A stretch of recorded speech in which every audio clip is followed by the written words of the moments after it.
स्वागत है आप सभी का ऑनलाइन प्रेप में। आप सभी स्टूडेंट स्क्रीन पर देख सकते हैं। आज के इस वीडियो में हम लोग सॉल्व करने वाले हैं हिंदी विषय के महत्वपूर्ण प्रश्नों को, जो आप सभी के परीक्षा के पॉइंट ऑफ व्यू से मोस्ट इंपॉर्टेंट है। आप सभी स्टूडेंट ध्यान देंगे, हिंदी एक ऐसा विषय है कि जिसको आप कम पढ़ के भी अपने परीक्षा में बेहतर अंक प्राप्त कर सकते हैं। यह तभी संभव है जब आप ज़्यादा से ज़्यादा हिंदी विषय के प्रैक्टिस सेशन को सॉल्व किए होंगे या करेंगे। ठीक है, आप सभी को जानकारी के लिए बता दें कि जो भी student UP BEd entrance exam की तैयारी कर रहे हैं, यदि उन्होंने अभी तक प्रीवियस ईयर क्वेश्चन पेपर को नहीं खरीदा, स्मार्ट नोट्स को नहीं खरीदा है, तो हमारा वेबसाइट का लिंक आप सभी को इस वीडियो के डिस्क्रिप्शन में मिल जाएगा। आप सभी को बता दें, वेबसाइट है onlineprep.co.in पर जाकर आप सभी लोग जो है UP BEd previous year question paper या अन्य नोट्स आप सभी लोग प्राप्त कर सकते हैं, बिल्कुल मिनिमम फी में। ठीक है, तो चलिए अब जो है हम लोग प्रश्नों को सॉल्व करते हैं। स्क्रीन पे आप सभी के सामने हैं। एक और जानकारी के लिए आप सभी को बता दें, यदि इस सेशन का आप सभी लोग पीडीएफ प्राप्त करना चाहते हैं तो यह पीडीएफ बिल्कुल निःशुल्क मिलेगा। इसके लिए आप सभी को ऑनलाइन प्रेप, ठीक है, ध्यान रखेंगे, ऑनलाइन प्रेप का ऐप डाउनलोड करना होगा। ऐप का लिंक इस वीडियो के डिस्क्रिप्शन में मिलेगा। वहां से जाकर आप जितने भी ऑनलाइन प्रेप पे इंपॉर्टेंट प्रैक्टिस सेशन चलाए जा रही है उसका पीडीएफ आप प्राप्त कर सकते हैं। तो चलिए आप सभी के सामने स्क्रीन पे है आज के सेशन का पहला और प्रश्न संख्या 51 से जो है यह प्रश्न की शुरुआत है। आप सभी लोग साथ ही साथ आंसर करेंगे। अनुनासिक स्वरों का उच्चारण स्थल कौन सा है? आप सभी लोग इसका आंसर करें। ए है नाक और मुंह, बी कान और सी है मुंह और डी है ओष्ठ। ठीक है, इसका राइट आंसर क्या होगा? आप सभी लोग फटाफट से आंसर करें, यानी नाक और मुंह, यानी ए ऑप्शन बिल्कुल सही आंसर है। प्रश्न नंबर 52 आप सभी के सामने होगा स्क्रीन पे। सही वर्तनी वाला शब्द कौन सा है? बिल्कुल सिंपल सा प्रश्न, ऐसे ही आप सभी के एग्जाम में प्रश्न आते हैं जब भी हिंदी विषय या हिंदी पार्ट के प्रश्न होंगे, ऐसे ही सिंपल सिंपल। लेकिन क्या करना होगा, आप ज्यादा से ज्यादा प्रैक्टिस किए होंगे तो आसानी से आप सही कर पाएंगे। बिल्कुल सिंपल सा प्रश्न है, यानी कार्यालय। क्या है? कार्यालय। ऑप्शन बी बिल्कुल जो है शुद्ध वर्तनी वाला यानी सही वर्तनी वाला शब्द आप सभी के सामने है। बी बिल्कुल सही आंसर होगा। अब अगले प्रश्न की चलते हैं। अगला प्रश्न आप सभी के सामने है, शिक्षक संज्ञा का कौन सा प्रकार है? संज्ञा आप सभी लोग पढ़े हैं, जानते हैं संज्ञा के कितने प्रकार है। जब हम जातिवाचक, व्यक्तिवाचक, समूहवाचक, भाववाचक संज्ञा पढ़ते हैं तो वहां हम डिफाइन कर पाते हैं कि कौन सा शब्द किस संज्ञा के भेद है, ठीक है, या किस संज्ञा के प्रकार है। तो ये शिक्षक जो है यानी एक जाति को प्रदर्शित करता है। तो प्रश्न नंबर 53 का सही आंसर है बी, यानी जातिवाचक संज्ञा। ठीक है, शिक्षक मतलब एक विशेष जाति है जिसमें हम जाति से संबोधित करते हैं। किसी को बुलाओ, वाक्य में किसी, क्या दिया? वाक्य में किसी, इनमें से क्या है? संयुक्त सर्वनाम है या जो है सार्वनामिक विशेषण, अनिश्चित या यौगिक? बिल्कुल सिंपल सा प्रश्न है, यानी अनिश्चित वाचक सर्वनाम। क्या है? किसी। किसी को बुलाओ मतलब किसी व्यक्ति को बुलाओ, लेकिन वहां किसी को जरूर बुलाओ, लेकिन वह किसी जो है यह अनिश्चितता का बोध कराता है। किसका? अनिश्चितता का बोध कराता है, यानी कोई व्यक्ति अनिश्चित है लेकिन किसी को बुलाया जा रहा है। प्रश्न नंबर 55 आप सभी के सामने होगा। ठीक है, उनके बिना तुम कुछ नहीं हो। वाक्य में संबंध बोधक शब्द कौन सा है? उनके, बिना, तुम या कुछ। तो प्रश्न नंबर 55 का सही जवाब होगा यानी बी, ऑप्शन बी, यानी बिना। अब अगले प्रश्न की ओर चलते हैं। प्रश्न नंबर 56 आप सभी के सामने है स्क्रीन पे। कश्मीरी सेब सिंदूरी लाल होता है। वाक्य में रेखांकित शब्द विशेषण किस भेद के अंतर्गत आता है? रेखांकित शब्द क्या है? सिंदूरी लाल, ये रेखांकित शब्द है। अब इसका हमको आंसर बताना है। विकल्प 4 है, गुणवाचक, परिमाणवाचक, प्रविशेषण या सार्वनामिक। बिल्कुल सिंपल सा है, तो इसका सही आंसर होगा ऑप्शन सी, बिल्कुल सही आंसर प्रश्न नंबर 56 का। कैसे होगा? यानी कश्मीरी सेब लाल होता है। लाल यदि पूछा जाता तो लाल क्या है? कश्मीरी सेब की विशेषता को बता रहा है। क्या बता रहा है? विशेषता को। लेकिन जैसे ही सिंदूरी लग गया यानी लाल की भी विशेषता बताने लगे। जब विशेषता की विशेषता बताई जाए, क्या किया जाए? जब विशेषता की विशेषता बताई जाए यानी किसी शब्द की विशेषता बताई जाए तो वो विशेषण हो गया। क्या हो गया? विशेषण हो गया। लेकिन जब उसकी विशेषता बताई जाए तब वह प्रविशेषण हो गया। क्या होगा? प्रविशेषण होगा। यह सिंपल सा, ऐसे आप समझेंगे। ठीक है, अगले प्रश्न की ओर चलते हैं। प्रश्न नंबर 57 है, यह घोड़ा अच्छा है। यह वाक्य में यह क्या है? अब बताएं आप लोग, गुणवाचक है, सार्वनामिक, संख्या या प्रविशेषण? प्रश्न नंबर 57 का राइट आंसर क्या होगा? यह जो होगा वह सार्वनामिक विशेषण है। क्या है? सार्वनामिक। यानी ऑप्शन बी बिल्कुल सही आंसर। अब अगले प्रश्न की ओर चलते हैं। प्रश्न नंबर 58 आप सभी के सामने स्क्रीन पे है। क्रिया के संदर्भ में इनमें से कौन सा कथन सत्य है? ठीक है, ए दिया है क्रिया, क्रिया के साथ क्रिया जोड़ने से जो संयुक्त क्रिया बनती है उसे नाम बोधक कहते हैं। नहीं, ये गलत है। ये क्या है? गलत है। जब कर्म संज्ञा की तरह व्यवहार करे तब क्रियार्थक होता है, ये भी गलत है। सी क्या है उसको पढ़ते हैं। इसमें सत्य का यानी सही विकल्प का चयन करना है। जब कर्ता एक क्रिया समाप्त कर उसी क्षण दूसरी क्रिया में प्रवृत्त हो तब पहली क्रिया क्या कहलाती है? पूर्वकालिक। बिल्कुल सही है। क्या है? यानी बिल्कुल सही। जब क्या होता है? जब कोई कर्ता यानी जो कर्ता कार्य को करने वाला एक क्रिया को करके समाप्त करता है फिर उसी के तुरंत बाद दूसरी क्रिया में प्रवृत्त हो जाए तब पहली क्रिया को पूर्वकालिक क्रिया कहते हैं। यानी विकल्प सी बिल्कुल सही आंसर है। अब अगले प्रश्न की ओर चलते हैं। इसी प्रश्न की श्रृंखला में आप सभी लोग स्क्रीन पर देख सकते हैं। प्रश्न नंबर 59 है आप सभी के सामने और आज के इस क्लास का प्रश्न नंबर 11 होगा। दिए गए शब्द किसके उदाहरण हैं? ज्ञात करिए। कौन शब्द दिया गया है? यानी अंदर, अन्यत्र, आगे, ऊपर, यह किसके उदाहरण है? कालवाचक, परिमाणवाचक या स्थानवाचक या रीतिवाचक? बिल्कुल सिंपल है। 59 का जवाब देना चाहेंगे आप लोग। आज की क्लास का 9वां प्रश्न है, यानी इसका सही आंसर होगा सी, यानी स्थानवाचक क्रिया। क्या होता है? अंदर, आगे, ऊपर, नीचे, ये सभी स्थान का बोध कराता है। तो क्रिया विशेषण में स्थानवाचक क्रिया विशेषण, यानी विकल्प सी बिल्कुल सही आंसर है। अब प्रश्न की श्रृंखला में अगले प्रश्न की ओर चलते हैं। आज के इस क्लास का जो है 10वां प्रश्न है, प्रश्न नंबर 60। जिन अवयवों का संबंध वाक्य से नहीं हो, वक्ता के हर्ष, शोक आदि भावों से होता है, वे क्या कहलाते हैं? जब हम हर्ष और शोक को व्यक्त करते हैं तो बिल्कुल सिंपल सा है, वह विस्मय बोधक कहलाता है। क्या कहलाता है? विस्मय बोधक। 60 का सही आंसर ए होगा। ठीक है, विस्मय बोधक का ऐसे चिन्ह होता है। ये क्या है? ये चिन्ह है, यानी ये प्रतीक है। ठीक है, आप सभी लोग जानते हैं। हाय, क्या? हे प्रभु, हे प्रभु। ठीक है, तो ये क्या करते हैं? ऐसे लगाते हैं। जब हाय लगाते हैं तो ये क्या करते हैं? हर्ष और शोक के लिए हम इस तरह का विस्मय बोधक चिन्हों का प्रयोग करते हैं। अगले प्रश्न की ओर चलते हैं। अगला प्रश्न आप सभी के सामने प्रश्न नंबर 61 है। निम्नलिखित प्रश्न में 4 विकल्प में से उस सही विकल्प का चयन करिए जो रेखांकित शब्दों के लिए अव्यय के भेद हों। यानी क्या दिया हुआ है? सीता के आगे रमा खड़ी है। रेखांकित शब्द आप सभी लोग देख सकते हैं यहाँ दिया हुआ है। यह क्रिया विशेषण, संबंध है या समुच्चय या विस्मय बोधक? साथ ही साथ आप कमेंट बॉक्स में आंसर करेंगे। इसका राइट आंसर होगा संबंध बोधक अव्यय, यानी ऑप्शन बी बिल्कुल सही आंसर।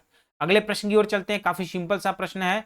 ग्रहों के नाम सदैव होते हैं। देखिए यहाँ क्या पूछा गया? यहाँ पूछा गया है कि ग्रहों के नाम सदैव होते हैं। क्या होते हैं? स्त्रीलिंग, पुल्लिंग, नपुंसक लिंग। तो क्या इसका सही आंसर होगा? यानी डी ऑप्शन होगा। 62 बिल्कुल सही आंसर है। 62 का डी कैसे होगा? आप सभी लोग कहेंगे सर इसका तो ग्रहों के नाम पूछा गया है तो उपयुक्त में से कोई नहीं। हाँ, बिल्कुल सही आंसर। क्यों? क्योंकि ग्रहों के नाम सदैव यानी सभी ग्रहों की बात कही जा रही है। ठीक है, तो सभी ग्रहों सदैव एक लिंग में नहीं होता है। जैसे स्त्रीलिंग में आपका पृथ्वी आ जाता है। क्या होता है? पृथ्वी, शुक्र, ये सभी क्या होता है? स्त्रीलिंग में है। बाकी ग्रह पुल्लिंग में आते हैं। इसीलिए क्या होता है? स्त्रीलिंग और पुल्लिंग इन दोनों लिंगों में ग्रह क्या होते हैं? इनके नाम आते हैं। तो यहाँ पूछा गया है कि ग्रहों के नाम सदैव किस में आते हैं? तो विकल्प डी होगा, क्योंकि एक किसी एक में नहीं आता है। ठीक है, ऐसे आंसर है। अगले प्रश्न की ओर चलते हैं। अगला प्रश्न है कि निम्नलिखित में से स्त्रीलिंग का युग्म सही है, कौन सा है? कांति, कौतूहल, ये क्या है? ये गलत है, यानी पुल्लिंग शब्द है। प्रश्न नंबर 63 का आदित्य, अंतिका, ये भी पुल्लिंग है। आंचल आदि पुल्लिंग है, लेकिन आत्मा और पुस्तक यह जो है स्त्रीलिंग का शब्द है, यानी विकल्प डी बिल्कुल सही आंसर है। निम्न वाक्यों में से कौन सा वाक्य एक वचन में है? प्रश्न नंबर 64 का आप सभी लोग जवाब देंगे। काफी इंपॉर्टेंट प्रश्न है। यहाँ देख सकते एक वचन में पूछा गया है। 64 का सही आंसर होगा ऑप्शन सी। ठीक है, क्या होगा? Option C. कैसे होगा? कल बहुत वर्षा हुई थी, यानी वर्षा शब्द या आप सभी लोग ध्यान रखेंगे पानी शब्द या सोना शब्द, ये सभी क्या है? एक वचन में प्रयुक्त होते हैं। क्या होते हैं? ये सभी सदैव एक वचन में प्रयुक्त होते हैं। लेकिन जब वही पूछा जाए कि आंसू शब्द, ठीक है, प्राण, दर्शन, ये सभी क्या है? ये सभी पूछा जाए तो यह सदैव बहुवचन में होते हैं। क्या होते हैं? बहुवचन में होते हैं। लेकिन ये जो होता है यह एक वचन में होता है। किस में होता है? एक वचन में। इसीलिए जब भी किसी के सामने गढ़ लगा हो, वृंद लगा हो, तो वह बहुवचन में होगा। यह क्या? यह बहुवचन के शब्द हैं। महात्मा बुद्ध बने थे, ये जो है बहुवचन के हैं। उनके प्राण जो है ये प्राण लगा इसलिए बहुवचन है, लेकिन यहाँ विकल्प जो है सी बिल्कुल सही आंसर होगा। अब अगले प्रश्न की ओर चलते हैं। प्रश्न नंबर 65 है, आजकल भारत की जनता भी अधिकाधिक शिक्षित हो गई है। इस वाक्य में जनता शब्द किस वचन में है? बहुत सिंपल सा प्रश्न है, ठीक है। तो जनता सदैव एक वचन में, क्या है, जनता जो है सदैव एक वचन में प्रयुक्त होता है। किसमें होता है? एक वचन में। इसे ध्यान रखेंगे। 65 का सही आंसर होगा ऑप्शन सी। अब अगले प्रश्न की ओर चलते हैं। प्रश्न नंबर 66 आप सभी के सामने है। हे मेरे प्यारे देशवासियों, गणतंत्र दिवस की पूर्व संध्या पर आप सबको संबोधित करते हुए मुझे बड़ी प्रसन्नता हो रही है। इस वाक्य में हे मेरे प्यारे देशवासियों में कौन सा कारक है? बहुत ही सिंपल सा प्रश्न है। 66 का आप सभी लोग जवाब देंगे। 4 विकल्प आप सभी के सामने हैं। तो संबोधन कारक क्या होगा? संबोधन। यहां दिया है हे मेरे प्यारे देशवासियों, ये कारक, ये जो चिन्ह प्रयोग हुआ है, ठीक है, ये क्या है? विस्मय बोधक, यानी संबोधन। संबोधन करने के लिए क्या करते हैं? हे प्यारे देशवासियों, यानी हम संबोधित कर रहे हैं किसको? प्यारे देशवासियों को। गणतंत्रता दिवस यानी एक विशेष दिन पर हम अपने देश के प्यारे देशवासियों को संबोधित कर रहे हैं हे प्यारे के नाम से, ठीक है, हे प्यारे शब्दों से। अगला प्रश्न है प्रश्न नंबर 67, शायद कल यहां निर्माण का शिलान्यास होगा। इस वाक्य में क्रिया किस काल का बोध करा रही है? बहुत इंपॉर्टेंट प्रश्न है। इस तरह के प्रश्न पूछे जाते हैं। अभी जितने भी आपके हिंदी विषय के प्रैक्टिस सेशन होंगे उसमें आपके क्या होंगे? मिश्रित प्रश्न होंगे, यानी हर एक टॉपिक से प्रश्न होगा और काफी फैक्चुअल यानी इंपॉर्टेंट प्रश्न होगा जो अक्सर पूछा जाता है, पूछा गया है, जो ऑथेंटिक प्रश्न है उसको लेकर आते हैं, ठीक है। इस तरह के प्रश्नों को जब आप सॉल्व करते हैं, हल करते हैं, तो आप किसी भी परीक्षा की तैयारी कर रहे हैं, चाहे प्रवेश परीक्षा हो या आपके किसी जो है जॉब की परीक्षा हो, उसमें हिंदी विषय से प्रश्न आते हैं, तो ऐसे प्रश्नों को आप आसान तरीके से हल कर सकते हैं, ठीक है। इसीलिए ज्यादा से ज्यादा अभ्यास करें और अपने दोस्तों को भी शेयर करें।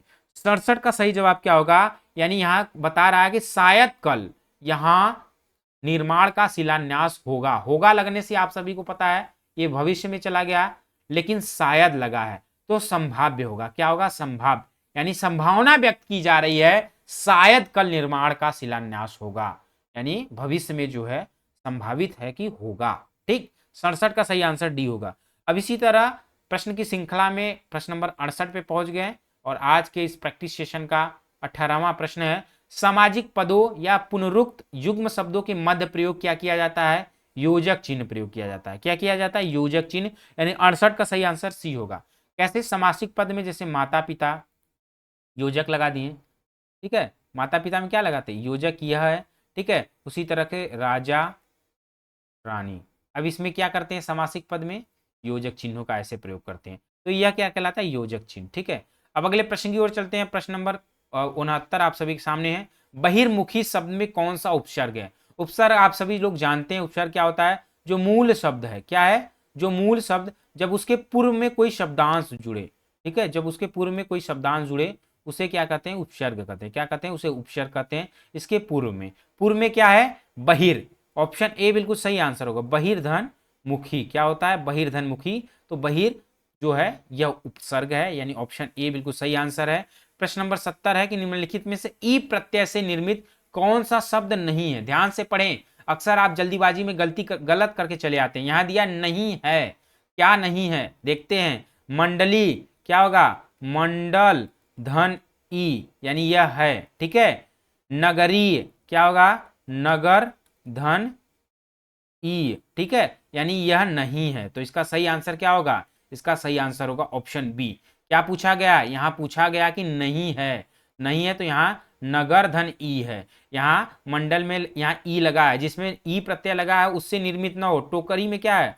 ठीक है, टोकरी आप सभी लोग जानते हैं ई प्रत्यय है, और नाली में आप सभी लोगों को पता है ई प्रत्यय, यानी इन सभी में ई प्रत्यय लगा, लेकिन नगरी में नहीं लगा है। तो इसका सही आंसर होगा ऑप्शन बी, बिल्कुल सही आंसर है। इसी तरह अगले प्रश्न की ओर चलते हैं। प्रश्न नंबर 71 है, दिए गए शब्द में किस प्रकार की संधि है? ज्ञात करिए। निस्तेज, सबसे पहले जब भी संधि से प्रश्न आए तो उसका संधि विच्छेद करिए, तो क्या होगा? नीह धन तेज, क्या होगा? नीह धन तेज।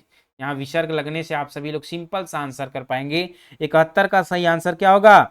यानी 71 का सही आंसर है ऑप्शन सी। क्या है? 71 का सही आंसर है ऑप्शन सी। अब अगले प्रश्न की ओर चलते हैं। अगला प्रश्न आप सभी के सामने होगा, प्रश्न नंबर 72 को आप सभी लोग स्क्रीन पर देख सकते हैं। दिए गए शब्द में संधि के रूप की पहचान करिए। बिल्कुल सिंपल सा है, मैं आप सभी को पहले ही बताया कि जब भी हम हिंदी प्रैक्टिस सेशन या हिंदी विषय के महत्वपूर्ण प्रश्नों को हल करेंगे, सभी टॉपिक से प्रश्न आएंगे, काफी इंपॉर्टेंट प्रश्नों को लेकर आएंगे, ठीक है, जो अक्सर पूछा जाता है और पूछा गया, ऑथेंटिक प्रश्न होंगे। मध्यावधि, सबसे पहले जब भी संधि के नाम पूछा जाए तो हम क्या करते हैं, संधि विच्छेद करते हैं, फिर संधि की पहचान आप सिंपल से कर सकते हैं। तो प्रश्न नंबर 72 का मध्यावधि में क्या होगा, मध्य धन, क्या होगा, मध्य धन अवधि, क्या होगा, मध्य धन अवधि। यहां देख सकते हैं य में अ लगा है, क्या लगा, अ, और अवधि में अ लगा है। अ से अ प्लस अ मिलके आ बनता है। जब अ और आ जब समान स्वर हो तो क्या, सिंपल सी बात है कि दीर्घ संधि होगा। कौन सा, दीर्घ संधि, यानी 72 का सही विकल्प ऑप्शन डी बिल्कुल सही आंसर है। अब अगले प्रश्न की ओर चलते हैं। प्रश्न नंबर 73 आप सभी के सामने ये भी संधि से है। निम्नलिखित प्रश्न में 4 विकल्प है, उस विकल्प का चयन करिए, यानी जो दिए गए शब्द के सही संधि विच्छेद का विकल्प हो। व्यूह, क्या दिया है, व्यूह, यहाँ देख सकते हैं इसका कौन सा जो है संधि विच्छेद, यहाँ संधि विच्छेद पूछा गया है, तो सिंपल सी बात है, आप संधि विच्छेद करेंगे प्रश्न नंबर 73 का, तो इसका सही आंसर क्या है, यानी वी धन उ होगा। क्या होगा, वी धन उ। वी में क्या है, आप देख सकते हैं छोटा ई है, फिर उ, क्या मिलके बनता है, यू बनता है, यानी इस तरह। तो यह कौन सी संधि होगी, यण संधि। कौन सी, यदि संधि का नाम पूछा जाए तो आप सिंपल सा जवाब देंगे यण संधि। प्रश्न नंबर 74 आप सभी के सामने स्क्रीन पे होगा। निम्नलिखित में से कौन सा अयादी स्वर संधि का उदाहरण है, काफी इंपॉर्टेंट है, देख सकते हैं यहाँ अयादी स्वर संधि का उदाहरण पूछा गया है, तो आप सभी लोग बताएं। यहाँ 4 विकल्प है, सज्जन है, सदैव है, भानुदय है और सावका है। सज्जन, सत धन जन होगा, ठीक है, सत यानी ये व्यंजन संधि हो जाएगा, सदैव ये गुण संधि हो जाएगा, भानु धन उदय यानी ये दीर्घ संधि। लेकिन जो चौथा विकल्प है 74, ये कौन सी संधि होगी, सावका, ठीक है। तो इसका संधि विच्छेद करेंगे तो क्या होगा, सौ धन अक, यानी सौ धन अक होगा। क्या होगा, सौ धन अक, ठीक। 100 में क्या लगा, ए, सॉरी 100 में अ लगा है, अ लगा है और अ, ठीक है, अ और अ मिलके आओ बनता है। क्या बनता है, आओ। तो यह जब आओ बने, अ बने, औ बने, तो यह सदैव अयादी संधि होता है। क्या होता है, अयादी संधि के उदाहरण होते हैं। अगला प्रश्न आप सभी के सामने स्क्रीन पे होगा और आज के इस प्रैक्टिस सेशन का अंतिम प्रश्न आप सभी के सामने है। 2 सूची है, सूची पहला है जिसके शब्द हैं और दूसरा सूची है, इन दोनों का मिलान करना है। पहले सूची में शब्द है, दूसरे सूची में समास। शब्दों के समास का नाम बताना है, बिल्कुल सिंपल सा है, आप सभी लोग समास को पढ़े हैं, जानते हैं। इस तरह के प्रश्न आपके एग्जाम में पूछा जाता है। तो विदेश गमन, यहाँ 4 जो है दूसरे सूची में विकल्प है। तो विदेश गमन यानी विदेश के लिए गमन, के लिए शब्द आ रहा है, क्या हुआ, विदेश के लिए गमन, यानी जो विदेश के लिए गया है, के लिए शब्द किसके लिए होता है, तत्पुरुष समास। तत्पुरुष समास यानी यहाँ दूसरा हो जाएगा, पहला का दूसरा यानी ए का दूसरा। गिरिधर, गिरिधर यानी बहुव्रीहि समास, ये हो जाएगा। देश विदेश, देश और विदेश योजक चिन्ह लगा है, तो बिल्कुल सिंपल है, द्वंद्व समास। यथाशीघ्र, यथाशीघ्र यानी यथा जैसे ही लग गया, अव्यय शब्द लगा है तो अव्ययी भाव, ठीक है। इस तरह के 4 विकल्प आप सभी के सामने हो गए। तो 75 का आप सभी लोग आंसर कर देंगे, सी विकल्प चयन करेंगे इस तरह से कि कौन सा किसका सही विकल्प है, ठीक है। तो आज के प्रैक्टिस सेशन को यहीं तक रखते हैं। उम्मीद करते हैं आप सभी को समझ आया होगा, अच्छा लगा होगा। इसी तरह से हम इंपॉर्टेंट प्रश्नों को लेकर आएंगे। आप सभी लोग इसी तरह डेली जो है ऑनलाइन प्रेप पे बने रहें। फिर से मैं आप सभी को बता दूं कि यदि आप सभी लोग प्रैक्टिस सेशन का पीडीएफ चाहते हैं तो आप सभी को पीडीएफ निःशुल्क मिलेगा। इसके लिए आप सभी को ऑनलाइन प्रेप का ऐप डाउनलोड करना होगा, जिसका लिंक इस वीडियो के डिस्क्रिप्शन में मिल जाएगा, वहां से आप डाउनलोड करके पीडीएफ को भी प्राप्त कर सकते हैं। तो ठीक है, आज के प्रैक्टिस सेशन को यहीं तक रखते हैं, फिर मिलते हैं अगले वीडियो में। तब तक के लिए नमस्कार।